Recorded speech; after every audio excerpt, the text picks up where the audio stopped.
their ability to manage their emotions and stay calm, in the midst of a really important tournament. It's just amazing what they do there. They weren't playing casually, but they were calm and they were completely focused, whether it was a 2-foot putt for a birdie or, a 25-foot putt.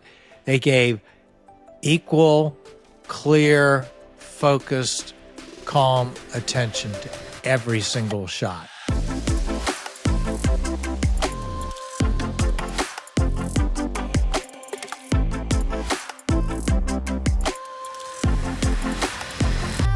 Hey friends, welcome back to another episode of Links for Life.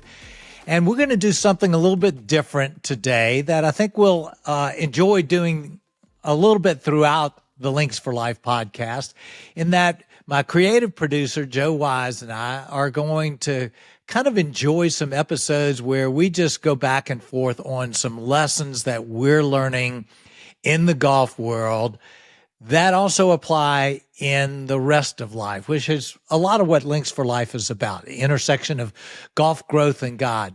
And so today's episode, Joe and I both had the opportunity to go just about a week ago to the Dominion Energy Charity Classic, which is the first of the Champions Tour Schwab Cup events, which is the end of the year, big playoff season.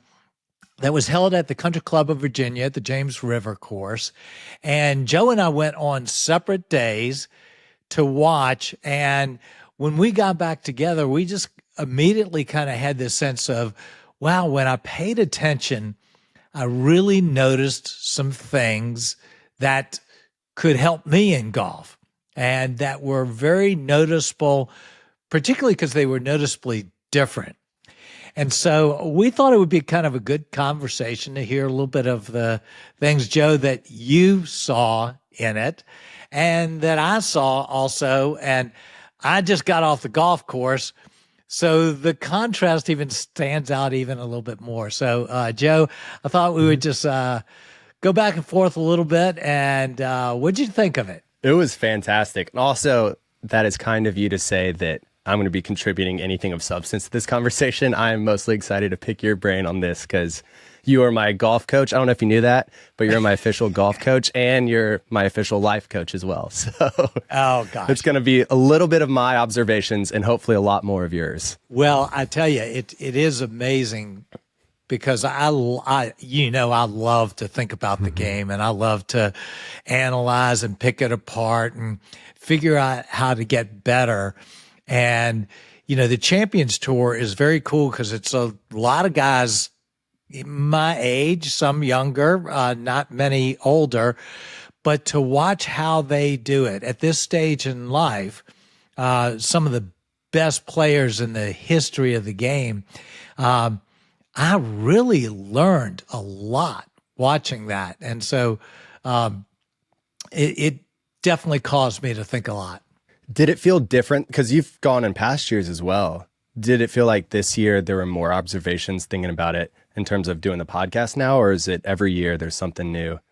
I think I paid more attention this year because we're doing this and because I'm thinking more about, how to try to take my game to the next level. And I like to think of myself as a thinker, very reflective, but I realize how far I still have to go in that. So there were lots of observations about how they play a different game than what I think about. And it's not so much, when you watch people on the PGA Tour, you get so blown away by how far they hit it and just the different nature of the shots.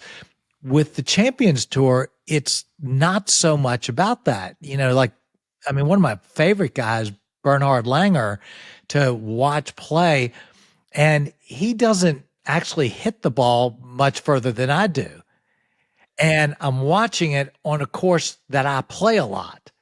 So to see him and how he navigated the course and how he could play from further back tees, not really hitting it necessarily a whole lot further than I do, and yet score so incredibly. It was just like, well, you could just see how far you can take the game. So it was really fun for me to see it up close like that. It was really fascinating because one of my observations was it seemed like ego played less of a role in a lot of their shots than potentially even PGA Tour players, because it's like they weren't as obsessed with distance. I was interested to see the times that they would go after a pin versus the times they wouldn't. And it was just a different level of thinking their way around a course and not just relying on ridiculous shots. Yeah, no question. There's so much less ego that you see when they play the game.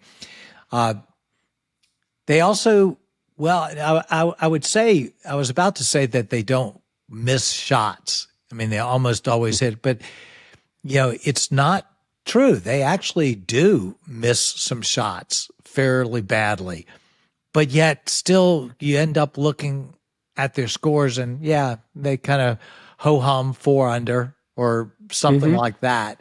So one of the holes I thought was fascinating that I was watching the 15th hole at the James River. It's a short par 4, dogleg. A lot of the golfers could reach the green with their tee shot. So it's a drivable par 4. I'll come back to some other things that I noticed about that particular hole. But I watched Freddie Jacobson, I think is how he pronounces his name. It looks like Jacobson. But I watched him, and he was up near the lead, and he drove it and put it green side high, but a little bit to the right of the green. And he had a shot that I looked at and went, man, this is really tough, because he had a slightly downhill lie, fairly tight lie, and he had to pop it just over a sand trap, and then it was going to run right away, down to the hole. Very doable, but I looked at it and went, this is really difficult. So he set up for it, and he chunked it. He chunked the shot right into the sand trap.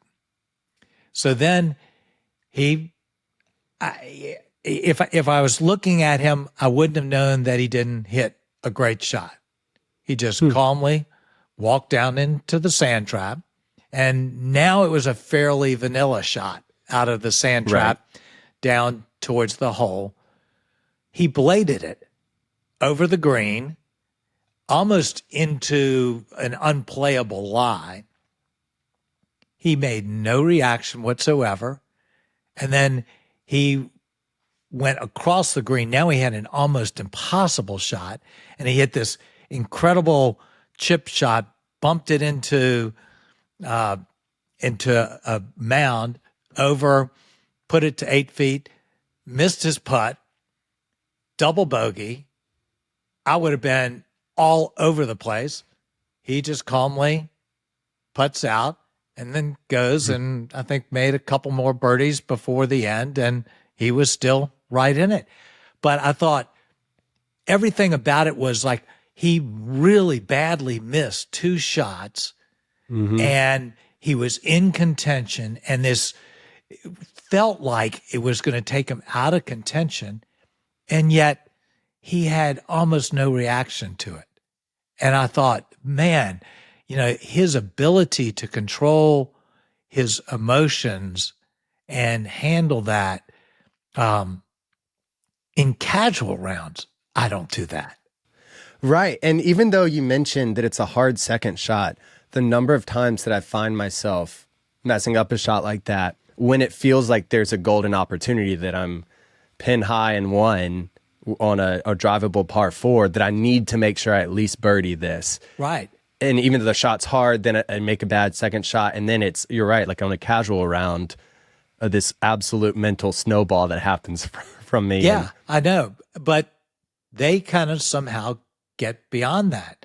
The day before, Bernhard Langer on the hole before that, 14, which is, incredibly difficult, long par four over a huge chasm. And from what I understand, I didn't see the shot, but he hit an absolutely pure shot that carried the green, went out of bounds, and he was 2 strokes out of the lead. And he took a triple bogey on the hole. Then he simply proceeds after that to birdie the next 4 holes in a row. Not all simple holes. And all of a sudden, you looked at the end, and he was 2 shots back, just like he was before he triple bogeyed the hole. Mm-hmm. And I think, their ability to manage their emotions and stay calm, in the midst of a really important tournament. This is not just a casual Champions Tour tournament. This is the first of a playoff event that, there's a lot of money at stake. And yet, it's just amazing what they do there. They weren't playing casually, mm-hmm. but they were calm and they were completely focused.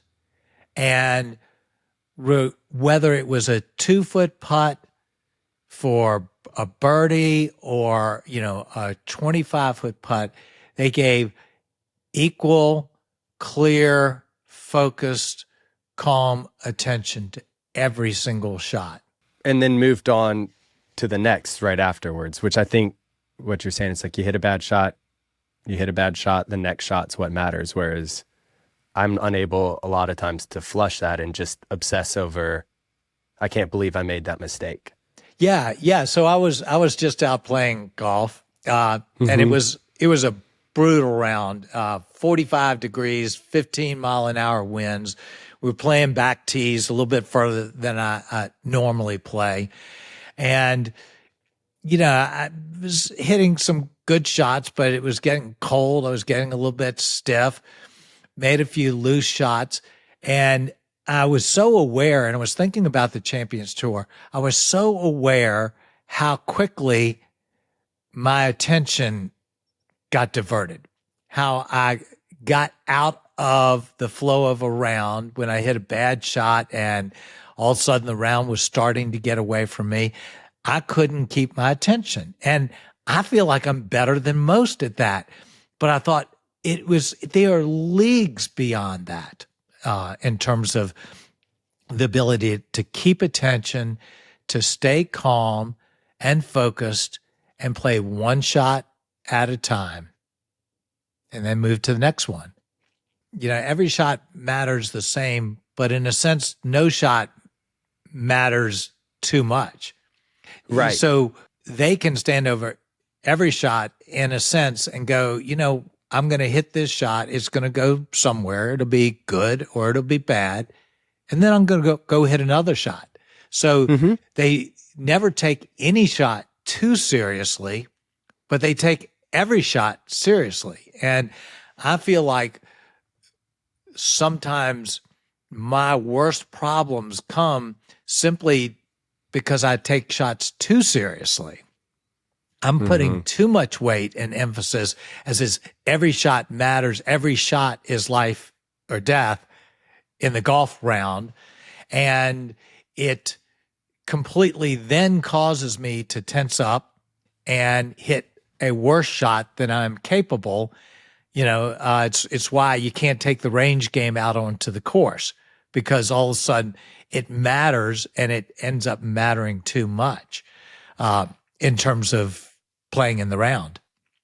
I love that reframing, because I think that's what I tend to do, is to raise the emphasis on everything too much. Yeah, you can't maintain that. And so it is this interesting approach where they do have the focus, but like you're saying, it wasn't too much. It wasn't crippling. It wasn't an overemphasis. Right. And for the most part, they did, an extraordinary job of just staying in the simplicity of the moment, one shot at a time that they've done 1,000 times over and over and just execute the shot. But they're human also. And so in the end, Ernie Els, who I love him as a golfer, but the pressure got to him. So even these guys, as good as they are, and Ernie Els, who's won multiple majors, just got a little bit tense on the final day, and it cost him the entire tournament versus Justin Leonard, who finished, I think, birdie eagle or something like that to come from 4 shots back to beat Ernie. So, it's hard. It's hard even for them, in terms of this. But the degree to which they manage things is unbelievable. What I've also noticed then, I guess kind of the parallel with that, is I notice in myself and in others around me that we do the same thing in the events of our day. We put a ton of emphasis and a ton of emotions into some meeting we're going to have, some conversation we're going to have with someone, instead of kind of lowering the temperature going into it. And that very tension, if it doesn't do anything, it just exhausts us on ordinary days and events that are not life and death, in terms of things. So I do find that calm, relaxed, confident approach it does create the best performance overall. But it is hard. It takes a lot of practice to manage that. So another thing that I've really noticed, more so than I had noticed in past years when I've watched the Champions Tour, I watched the pace at which the players played. They never walked overly fast. They always moved just at a steady pace. They always took their time, but didn't take too much time. And then when they would finish a hole, regardless of what score they had made, they walked from the green to the next tee box at exactly the same speed. They stood up there, took their time. Their pace never changed. It was so calm and quiet. It felt like you had this crowd all around making all of this noise, people moving around and everything. And it was like they were in a cocoon, just going about their business as if nobody was there around them. And I thought, wow, that is amazing how slowly actually they move. Not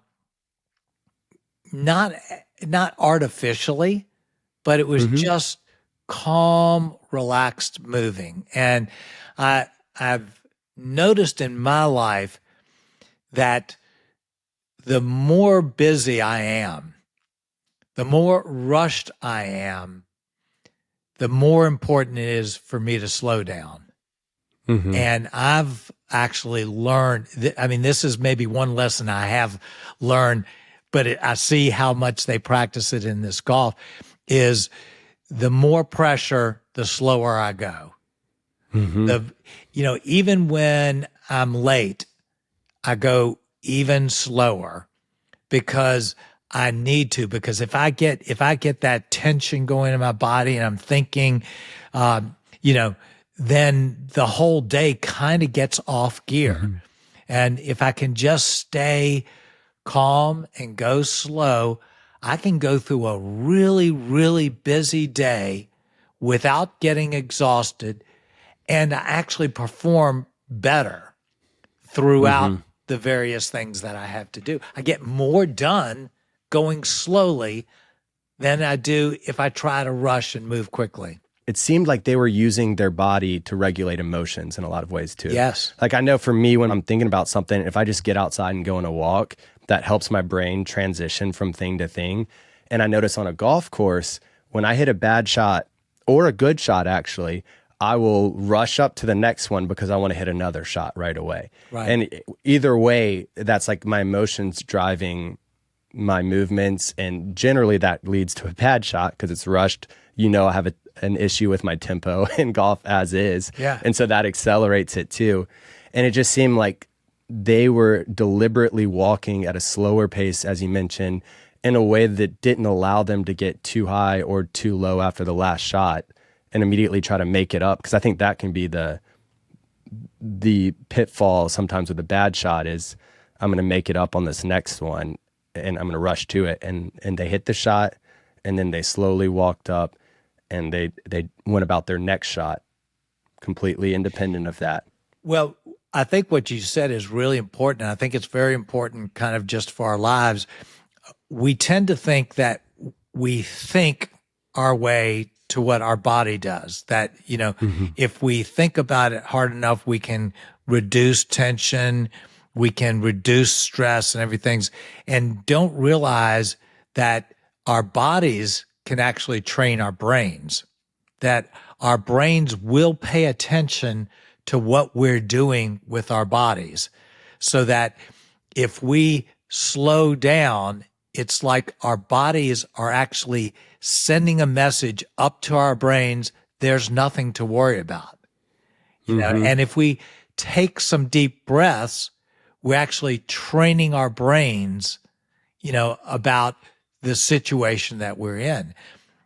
And I think it's a powerful, powerful tool to think that the way we carry ourselves can speak and teach our brain. So I don't know that I noticed it necessarily in the Dominion Classic, but I think it was Dr. Izzy Justice, who is, you know, an amazing golf psychologist teacher. He talked about when you hit a bad shot, one of the physical things that you should do is look up. You should immediately begin to look at the trees around you, look at the surroundings, because what you are physically doing when you hit that bad shot is when you look up, you're opening the airwaves so that you can literally breathe better. And when you're looking around, you're seeing a big, vast world around you, which is telling your brains that that thing wasn't that big a deal. Whereas most people, when they hit a bad shot, what do? They look down at the ground. What happens when they look down at the ground? It restricts their breathing. And now they're going into tunnel vision mode. And then it perpetuates this cycle. It perpetuates the cycle, exactly. So to learn, actually, to develop the habit of, I hit a bad shot, I start to look up. I start to look at the trees around me. And it's doing what these pros were doing. It's having the body train the brain rather than vice versa. Because vice versa doesn't work. Right. I love the example you said earlier about running behind on things, because I think it's so easy to, I'm running behind, my brain's feeling that. Then I rush my body up, which then in turn rushes the brain up more. And then it, again, like we're saying, it's this cycle that happens.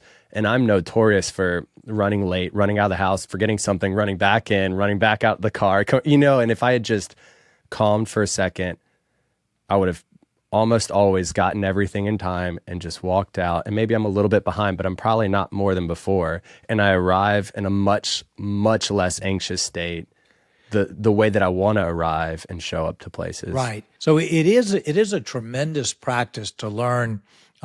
Certainly it helps, and I believe in creating margin around things so that you're not rushed. But in those times where it happens without having any choice behind it, to simply be present, go through, at your normal pace, not speed up. Then when you get to that next place, instead of being all frazzled and actually making the person on the other end frazzled along with it, get there, simply say, man, I'm sorry, late, the last meeting ran a little bit long, and then it was okay. So today was literally an example. You had the golf round, and you and I were going to get together for this conversation at 4:00. Well, we ran a little bit late. And so rather than rushing and getting all tense because I was going to be holding you up, simply texted you. Could we push it back a few minutes? We did, and came, and no worse the wear for it. Honestly, it ended up working out better for me anyway, because I was starting to scramble around getting stuff together. And so Yeah. I do think it is really helpful hearing you say, ideally margin exists, and that helps with a lot of things. But sometimes you hit a bad shot and need to look up. Sometimes you just are running behind.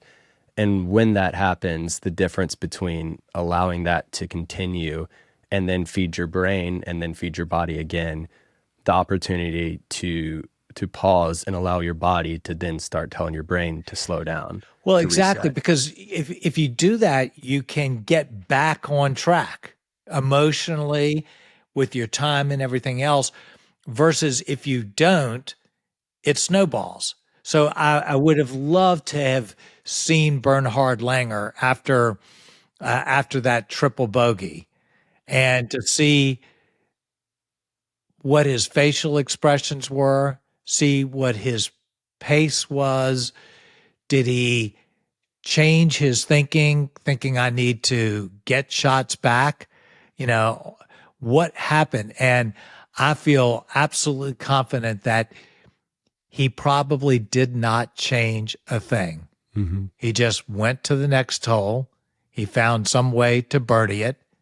It probably increased his focus, if nothing else, but he actually managed to take that negative and step it up into a positive rather than allowing it to snowball. There's so much in that to continue to unpack. But anything else that stood out from the tour when you were watching? Yeah, I found, again, that I loved walking around with, a few pairs and kind of seeing them play, a lot of the different holes. But I particularly found it interesting to watch that 15th hole, because there were so many different ways to play that hole. I mean, you could just straight out try to drive the green. There was a bunker about 40 or 50 yards short of the green. Some people were just trying to get it over and position it just in front of the green. And then there were a handful of people that laid back 120 yards and just took probably a mid iron off the tee and played back and tried to get their birdie that way. And I noticed, I mean, these are the best senior golfers, in the world. And yet each one had their own way of playing that hole. And I feel confident that they made their decision, and they were never swayed by what someone else was doing. And I don't think they were probably swayed by what the leaderboard was. Right. They knew who they were. They knew what their strengths were, and they had a game plan, and they played it their way. And we don't think about that very well. Amateur golfers are very rarely strategic. in terms of how they play their round. Mm-hmm. And with that strategy, I thought it was interesting because 15 was a fun one we watched. But then I think it might have been 2. The pin was at a back location. Green was all sloping back to front. And almost everyone made sure they were leaving it short of the pin. And they weren't going long and leaving themselves short-sided. And I think that's one of those times where I look at it and I'm like, oh, make sure you get it up there to the pin. And it's one of those things where it's just that the risk reward doesn't make sense on a shot like that. Whereas 15, there were plenty of people that were driving it because for them and their strategy, and some that weren't, but the ones that chose to, it made sense. And I think there's something to unpack there about the times they would choose to go after a pin or after a shot versus the ones where they're like, my miss would be way more harmful than hitting it perfect would be helpful in this situation. Yeah, they really think through their rounds, incredibly well. And that is not only thinking about, where the pin placement is and whether they can have a reasonable chance of getting it close to the pin, but it's also what their skill sets are. So some of these guys are masters with wedges, and they will lay back because they are completely confident from 80 yards that they can put it inside 10 feet.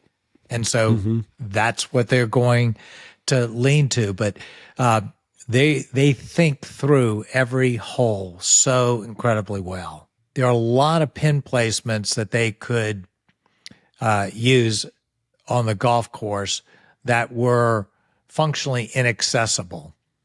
And the pros were very good at saying, okay, that's kind of a sucker pin, and I'm going to play my approach shot, even with a wedge, 20 feet to the right. And I'm going to put it 20 feet to the right, and then maybe I'll make my birdie, maybe I won't. But I'm not going to make a big mistake, and I'm not going to go and try to hit a shot and bring bogey into play. And they were very consistent about playing not the safe shot, but the smart shot.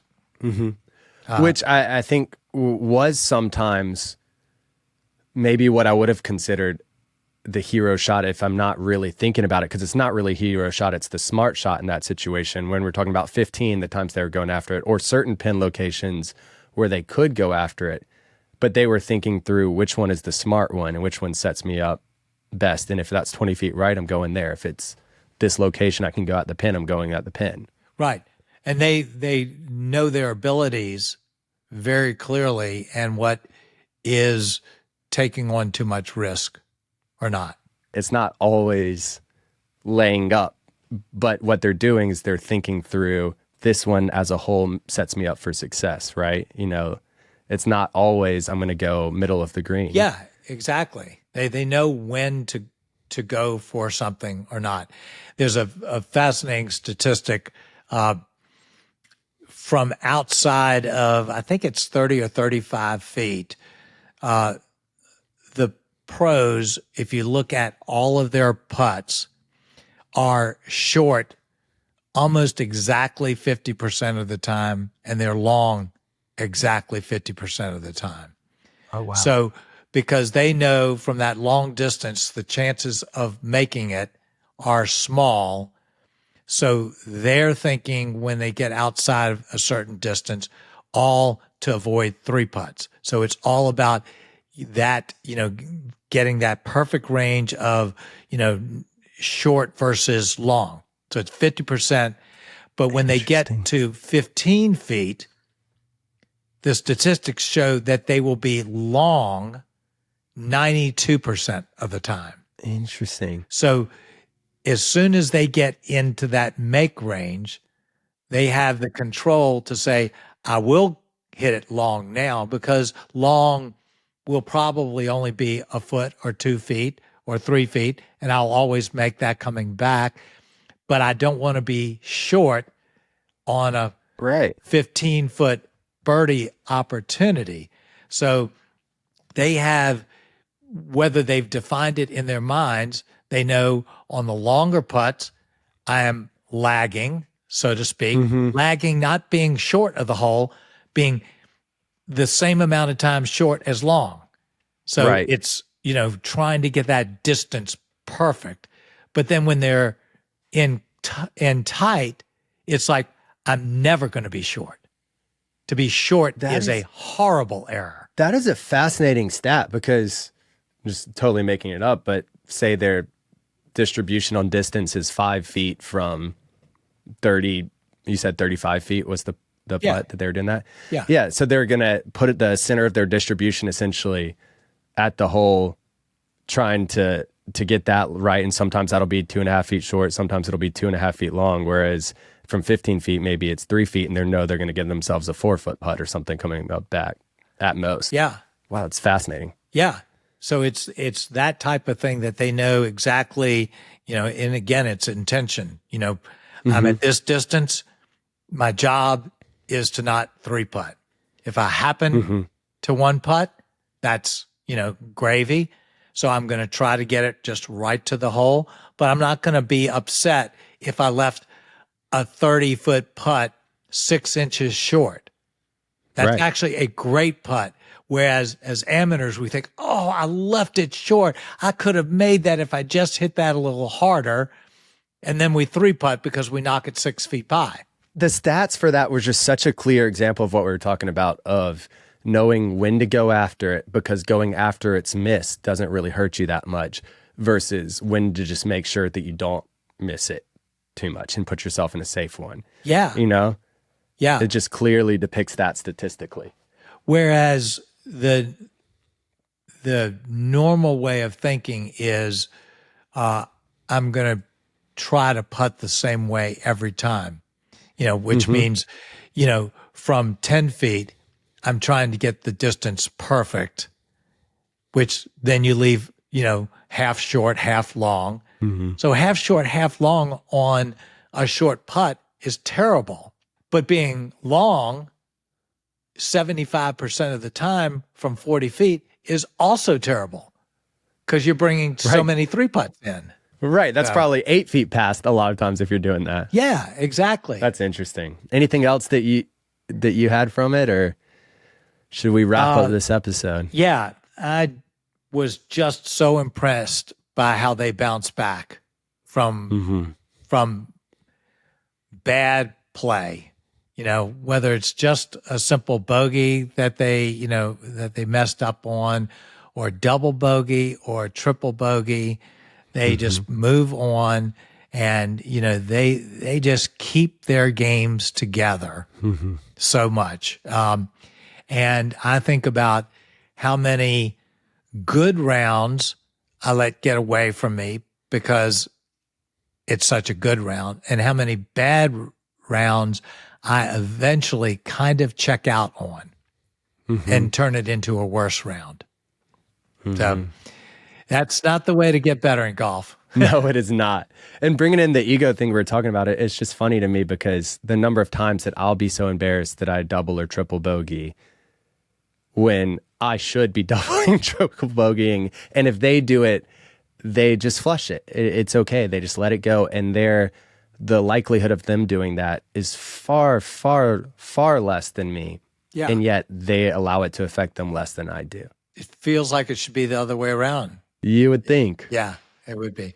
Yeah. Well, I think watching really good golfers is a great way to get better at golf. And for me, watching those champions was a great way to reset some of my ways of going about even playing the casual rounds. So even when a round is casual, doesn't mean we can't, look to improve. And it does help, I think, to have a clear intention going into a round, even a casual round, to say, I know I'm just going to be kind of going through this with friends. Nothing's at stake, but I can work on one thing this round. So pick something to work on. Well, thanks everybody for listening to our wanderings, and we'll look forward to more conversations in Links for Life.